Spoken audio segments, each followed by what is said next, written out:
नमस्कार साथियों, BA second year के लॉजिक की क्लास में आपका स्वागत है। हमने पिछले व्याख्यान में जाना था कि निगमन तर्क और आगमन तर्क में क्या अंतर होता है और सत्यता और वैधता इन पदों का क्या अर्थ है और इनके बीच में क्या मूलभूत अंतर है। अब हम तर्क वाक्यों को जानने के बाद में हमने ये जाना था कि तर्क वाक्य क्या है। तर्क वाक्य जिन वाक्यों को तर्क शास्त्र में प्रयुक्त किया जाता है उन्हें तर्क वाक्य कहते हैं। तर्क वाक्य को अंग्रेजी में प्रोपोजिशन कहते हैं। प्रोपोजिशन, प्रतिज्ञप्ति भी इसे कहते हैं। प्रतिज्ञप्ति या तर्क वाक्य एक ही नाम है। तो प्रतिज्ञप्ति क्या है या तर्क वाक्य क्या है? शब्दों की ऐसी या चरों की ऐसी एक व्यवस्था है जो सत्य असत्य हो सके। कोई भी वाक्य तर्क वाक्य वह वाक्य होता है जिसमें सत्य और असत्य के रूप में जिसका मूल्यांकन किया जाए। कोई भी तर्क वाक्य जो है वो या तो सत्य होगा या असत्य होगा। इसे ही उस तर्क वाक्य का सत्यता मूल्य कहा जाता है। जब कोई तर्क वाक्य सत्य होता है तो उस तर्क वाक्य का सत्यता मूल्य सत्य हो जाता है। जब कोई तर्क वाक्य असत्य होता है तो उस तर्क वाक्य का सत्यता मूल्य असत्य हो जाता है। अब ये जानने के बाद हम ये जानने का प्रयास करते हैं तर्क वाक्यों के प्रकार कौन कौन से हैं। कौन कौन से तर्क वाक्यों के प्रकार हैं, ये भी आपके एक पूरा चैप्टर है कि तर्क वाक्य कितने तरह के होते हैं, तर्क वाक्य कितने प्रकार के होते हैं, तर्क वाक्यों के प्रकार। तो मोटे तौर पर तर्क वाक्यों के दो प्रकार माने जाते हैं। मोटे तौर पर दो प्रकार माने जाते हैं। एक तो है सोपाधिक, सोपाधिक इसको सापेक्ष भी बोलते हैं। और दूसरा है निरुपाधिक। निरुपाधिक इसका दूसरा नाम है निरपेक्ष। तो अगर हमसे कोई पूछे कि तर्क वाक्य क्या है, तर्क वाक्य या प्रतिज्ञप्ति या प्रोपोजिशन शब्दों की एक ऐसी व्यवस्था है जो सत्य असत्य हो सके, या जिन वाक्यों को हम तर्क शास्त्र में प्रयुक्त करते हैं उन्हें तर्क वाक्य कहते हैं। अब तर्क वाक्यों के प्रकार कौन कौन से हैं? तो नंबर एक जो तर्क वाक्यों का प्रकार है उन्हें हम सोपाधिक या सापेक्ष तर्क वाक्य कहते हैं। तर्क वाक्यों का दूसरा जो प्रकार है उसे हम निरुपाधिक या निरपेक्ष तर्क वाक्य कहते हैं। अब सोपाधिक या सापेक्ष तर्क वाक्य जो है ये क्या होते हैं? सोपाधिक जिस तर्क वाक्य में सिंपल सी डेफिनेशन है, कई बार पूछते हैं कि सोपाधिक और निरुपाधिक तर्क वाक्यों में अंतर क्या है। तो जिस तर्क वाक्य में उद्देश्य व विधेय पद निश्चित हों, जिस तर्क वाक्य में उद्देश्य व विधेय पद निश्चित हों उन्हें सोपाधिक या सापेक्ष तर्क वाक्य कहा जाता है। एक होता है उद्देश्य पद और दूसरा विधेय पद। उद्देश्य पद जिसको अंग्रेजी में बोलते हैं सब्जेक्ट, और विधेय पद उसको अंग्रेजी में बोलते हैं प्रेडिकेट। दो पद होते हैं मुख्यतः तर्क वाक्य की। जब आपने बात करें इसके बाद में ये तो है सापेक्ष या निरुपाधिक तर्क वाक्य। आगे आएगा निरपेक्ष न्याय वाक्य। ये तर्क वाक्य है वो न्याय वाक्य, न्याय वाक्य मतलब युक्ति के रूप में आएगा वो। तो तर्क वाक्य की जब जहां भी अपने बात करेंगे उसमें टर्म की बात करें भी पद कितने होते हैं। अभी अपने तर्क वाक्यों के बारे में पढ़ रहे हैं। तो तर्क वाक्य यानी प्रोपोजिशन, तो प्रोपोजिशन के बारे में कोई पूछे कि पद कितने होते हैं, तो पद इसमें टर्म कितने, पद मतलब टर्म कितने होते हैं। तो टर्म इसमें दो होते हैं, उद्देश्य पद और विधेय पद। उद्देश्य पद को अंग्रेजी में बोलते हैं सब्जेक्ट और विधेय पद को बोलते हैं प्रेडिकेट। तो तर्क वाक्यों में हमेशा दो पद होते हैं, उद्देश्य पद और विधेय पद। तो जिस तर्क वाक्य में उद्देश्य व विधेय पद निश्चित हो निश्चित हो।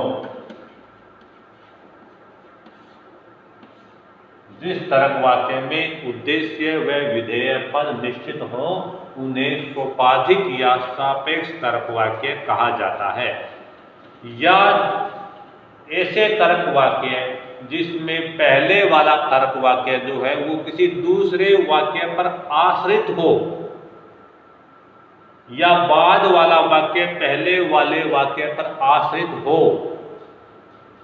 दो वाक्य हो और दोनों वाक्य में से एक वाक्य दूसरे वाक्य पर आश्रित हो तो उसे सोपाधिक या सापेक्ष तर्क वाक्य, सापेक्ष यानी दूसरे पर डिपेंडेंट हो, तो ऐसा तर्क वाक्य जो किसी दूसरे वाक्य पर डिपेंडेंट हो, निर्भर हो, सापेक्ष हो, उसे सोपाधिक तर्क वाक्य कहा जाता है। कैसे? यदि तुम पढ़ोगे तो नौकरी लग जाओगे, नौकरी लग जाओगे। इसमें दो वाक्य हैं। यदि तुम पढ़ोगे तो नौकरी लग जाओगे।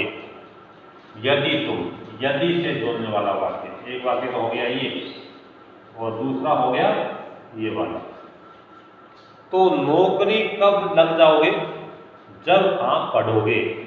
तो बाद वाला वाक्य पहले वाले वाक्य पर आश्रित है। पहले वाला वाक्य क्या कहता है?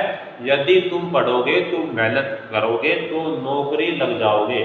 तो बाद वाला वाक्य क्या है? नौकरी लग जाओगे। बाद वाला वाक्य जो होगा उसे बोलते परवर्ती वाक्य है। बाद वाला परवर्ती, परवर्ती वाक्य।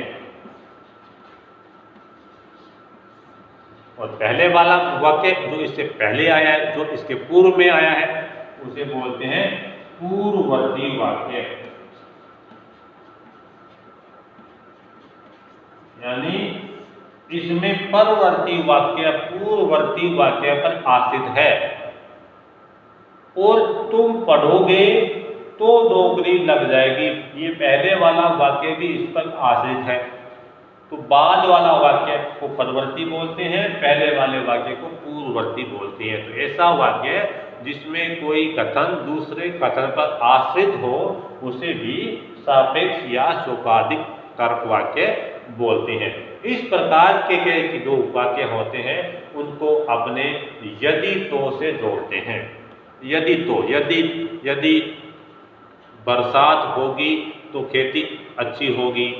यदि आप कॉलेज आओगे तो आपकी क्लासें होगी। तो यदि तो वाले वाक्य है उनको अपने सोपाधिक बोलते हैं। सोपाधिक तर्क वाक्यों के भी आगे चल के दो भेद हुए हैं। कौन से?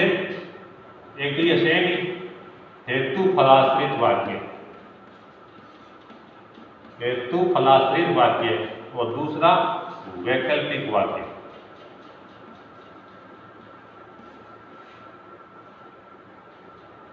तर्क वाक्यों के दो भेद, सोपाधिक या निरुपाधिक। सोपाधिक वो जिसमें उद्देश्य व विधेय पद निश्चित हो उसे सोपाधिक कहते हैं। कौन कौन से? इनका स्वरूप जो है वो यदि तो के रूप में होता है। ये सोपाधिक तर्क वाक्य भी दो प्रकार के होते हैं। कौन से? हेतु फलाश्रित वाक्य। हेतु फलाश्रित वाक्यों का आकार यदि तो के समान ही होता है। यदि तो, इसमें यदि से प्रारंभ होने वाले वाक्य को हेतु कहा जाता है और तो से प्रारंभ होने वाले वाक्य को फलाश्रित कहा जाता है। यानी ये अपने फल के लिए इस पर आश्रित है।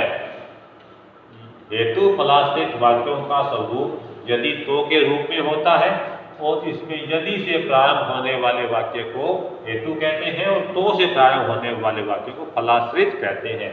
दूसरा इसका प्रकार वैकल्पिक। वैकल्पिक वाक्य भी सोपाधिक तर्क वाक्य ही होते हैं।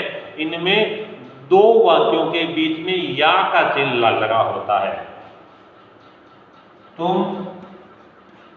या तो तुम समय पर या तो तुम समय पर दफ्तर आओ या तुम्हें नौकरी से निकाल दिया जाएगा, नौकरी से निकाल दिया जाएगा। या तो तुम, दो वाक्य होते हैं, उद्देश्य के रूप में दो वाक्य होंगे और उसमें से एक का हमें चुनाव अवश्य करना है, एक को विधेय पद हमें प्रयोग में लाना है। उद्देश्य के रूप में हमें दो वाक्य दिए गए, या तो तुम समय पर आओ या तुम्हें नौकरी से निकाल दिया जाएगा। या के रूप में उद्देश्य के दो पद होते हैं, उनमें से एक का हमें चयन करना होता है ना, वैकल्पिक। दो में, वैकल्पिक मतलब दो में से हमें एक का चुनाव करना है। तो दो में से कौन सा, या तो आप ये करो वरना आप ये करो। एक अगर आप नहीं करते हो दूसरा काम फिर आप करना होगा, या तो आप कल कॉलेज आओ या अपने माता पिता को बुला के लाओ, या वाला चीज, जिसमें दो में से एक आपको करना अनिवार्य होता है।